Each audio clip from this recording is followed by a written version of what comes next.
P.T. Logan's 5 Minutes of Terror. Twisted, troubling tales to send a chill up your spine.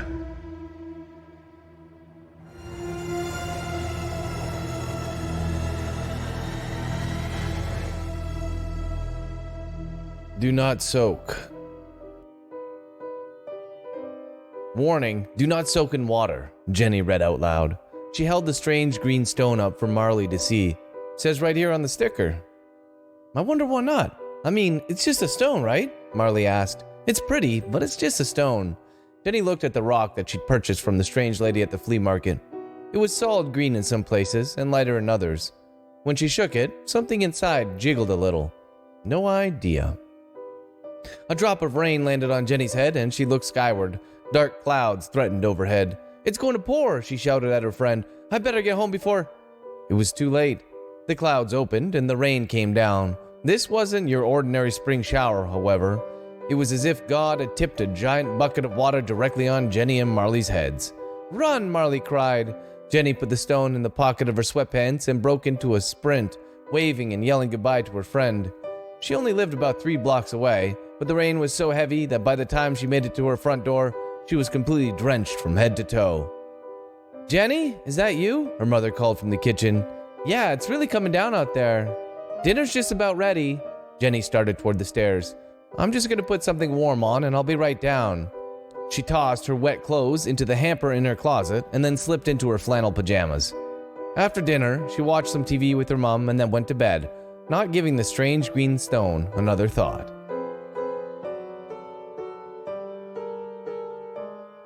Jenny, did you leave your wet clothes in the laundry?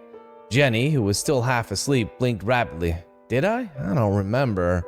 She rose from her bed and walked to her closet. There, she found her sopping sweatpants and t-shirt from the day prior. I'll put them in the dryer, she hollered to her mom. Jenny grabbed her sweatpants first and slung them over one arm. Something hard banged against her elbow, and she quickly searched her pockets. It took her but a few seconds to remember the green stone. She quickly pulled it up and held it up to the light. It was different, Jenny realized. It was darker in color, and there appeared to be thin cracks all over the surface. Forgetting about her wet clothes, she set it down on the bed and stared at it. To her horror, it twitched, trembled, and then fell still. Did I just imagine that? Jenny wondered. Was that... The stone moved again, and this time she saw that one of the cracks flexed outward. Jenny started to back away from her bed. She was nearly at the door when one of the cracks split open. It pulsed, and Jenny heard a snapping sound as a section of the stone fell onto her bed. She realized at that moment that what she'd purchased from the strange woman at the flea market wasn't a stone at all. It was an egg, and it was hatching before her eyes. Curious, Jenny moved closer and peered inside the now nearly black shell. Some sort of bird of the like she'd never seen before, not even on TV, struggled to break free. Come on, little guy, she whispered, no longer afraid. The bird, or whatever it was, pushed more of the shell from the inside, and with Jenny's help, it was finally completely free. The creature, which was roughly the size of a chick, had leathery wings and a long snout. It looked up at Jenny with bright red eyes and then cooed softly. Jenny picked it up in her hand and pet the thing's scaly head. Aren't you cute? She whispered. Jenny, are you coming down? I'm leaving now, and if you want to ride so that you aren't late for school, you need to hurry. The creature in Jenny's hand staggered and fell to one side. What's wrong? The scales beneath her fingers suddenly felt dry and tacky. Water, it needs water, she thought. Jenny hurried to the bathroom, creature still in hand, and ran a little bath. She put about an inch of water in the tub, and then gently placed the creature in it. Almost immediately, it perked up and began splashing about. Jenny, be right there. Then to the creature, she added, you stay here, okay? I'll be back after school. And then she left the bathroom, closing the door behind her, and forgetting all about the warning not to soak the egg in water. When Jenny returned from school, she rushed upstairs and went straight to the bathroom. Pleased to see that the door was still closed, she was about to open it when she heard a large splash from inside.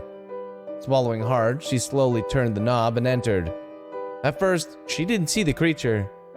Birdie? She whispered, even though it was clear that the thing that had hatched from the egg was not a bird. You in? There was another splash from the tub, and then a talon emerged and banged loudly on the ceramic. It was the size of her finger, and attached to the claw-like hand was a wing. Birdie? Jenny whispered again, this time in a trembling voice. The talon splashed back into the tub, and then something else rose up. It was a snout with 2 large nostrils. Beneath those, black lips peeled back to reveal long, pointed teeth and a forked tongue. There were horns on the creature's head, long, twisted things, and bright red eyes with pupils that ran vertically instead of being circular. When the creature exhaled and identical puffs of smoke emerged from each of the thing's nostrils, Jenny realized in horror and amazement that she was staring into the eyes of a dragon. P.T. Logan's 5 Minutes of Terror. Twisted, troubling tales to send a chill up your spine.